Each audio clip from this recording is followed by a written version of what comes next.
Because it doesn't have any rivets on it anywhere now. Right. Well, see, that's the whole thing. If you do find that you do happen to need it, why, then you can go ahead and paint. See, that's one thing that you'll never see. Paint. You'll never know the rivets are there. You're in black rivets. When this one was repaired, they didn't do that. They didn't see the rivets. They didn't paint the rivets.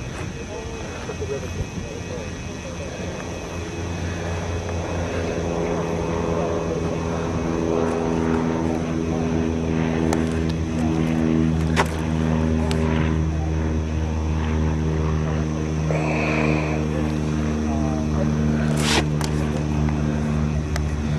Okay, we have hail damage on the outboard panels and the ailerons.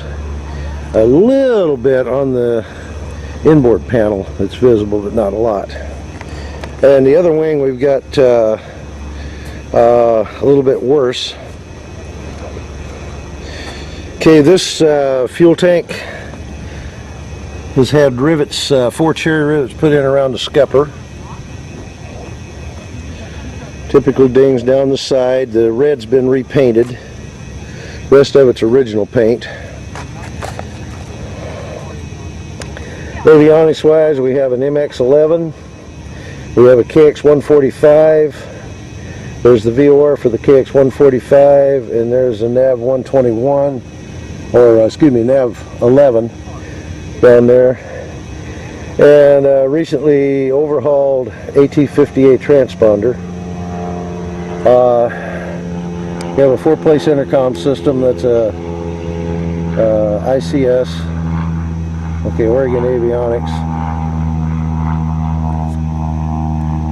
Section gauge.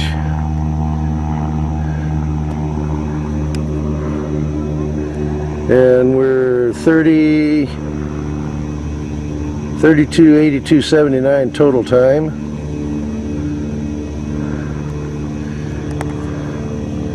Airspeed indicator's been changed, and it is not range marked.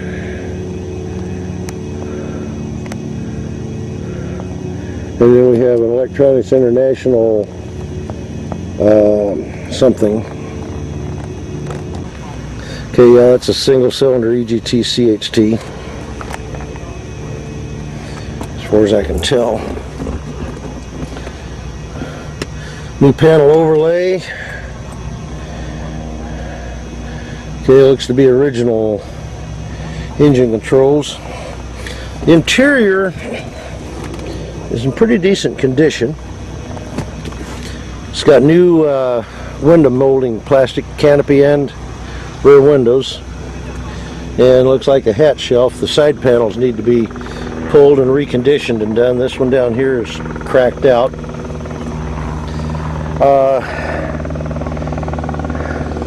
Windshield's got some crazing right above the vent, and it's pretty warbly, and it's kind of a mess, as you can see, so it's a candidate to be replaced. Now,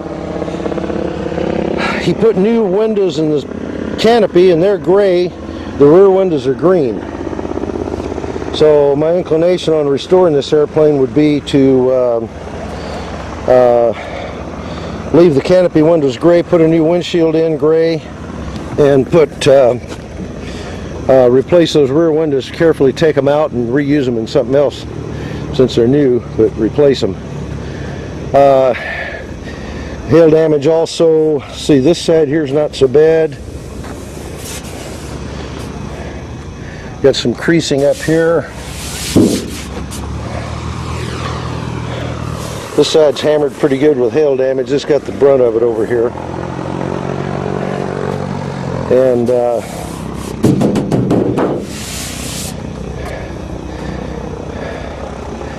since we got a good supply of them, probably just change it. It does have a good dorsal fin on it. I think it's fiberglass. It's got the blue sky sun visors. And now this wing over here, the fuel tank area has all been riveted. Apparently this was done at Fletch Air. So we'd probably strip the wings. Okay, it's had delamination here with cherry rivets put in it.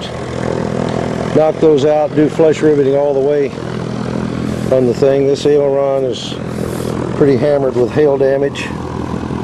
And around this, so the whole wing needs to be probably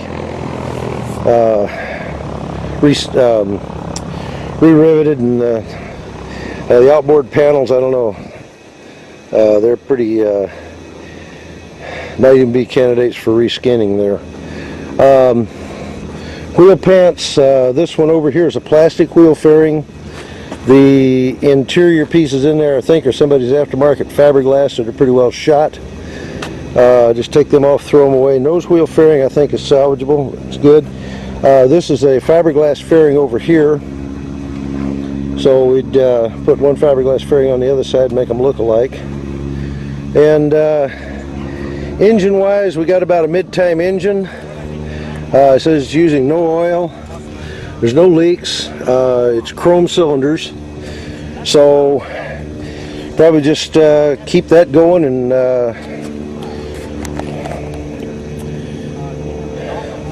go over from there. If I wanted to do a high compression on it, well, we might be able to do that.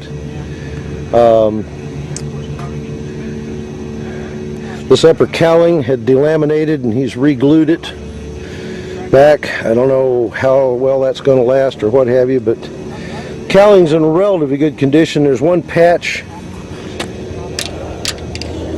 down here in the bottom where they patched a hole. I don't know why, but there was some type of a outlet or something there. It feels like a round hole in the bottom, and needs to be a flush patch on that.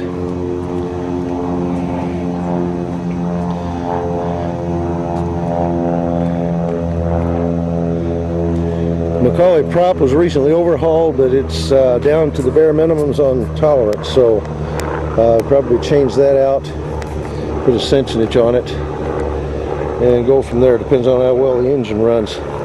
Nav lenses look pretty good. They're plexiglass, but as long as they're there, we'll try to get some shots in there of that. Flaps hanging down a bit, but the bearings seem tight. Yeah, hanging down on both sides. That would help a little bit if they were brought up. The aircraft's owned by an A&P mechanic, and he seems to be somewhat knowledgeable about what he's doing. So all in all,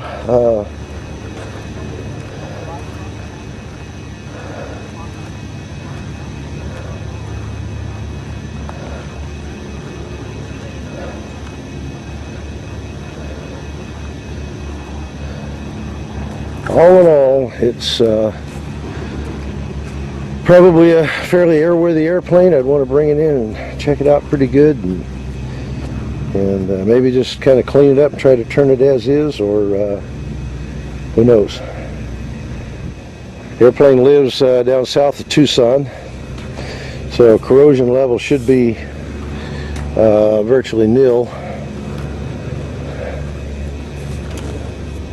Don't see any signs of any corrosion. Well, I guess it's time to see if we can make a deal.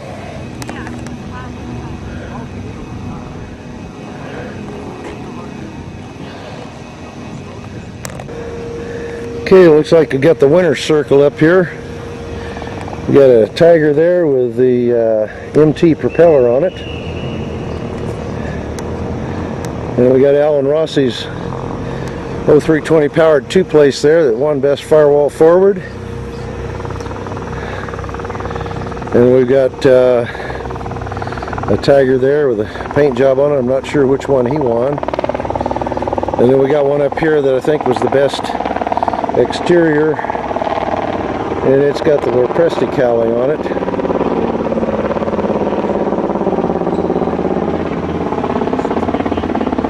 It's all riveted together, and I wanted it, the extensions welded. You told me I could do it, and I got it from him. Well, he's an excellent welder. He's a good metallurgist. It took him a while, but I wasn't in any hurry.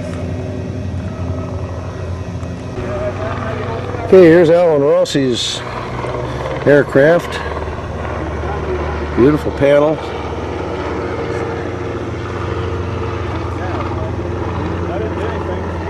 Nice glass. Nice interior. Very nice paint job. And he did a very good job firewall forward on it.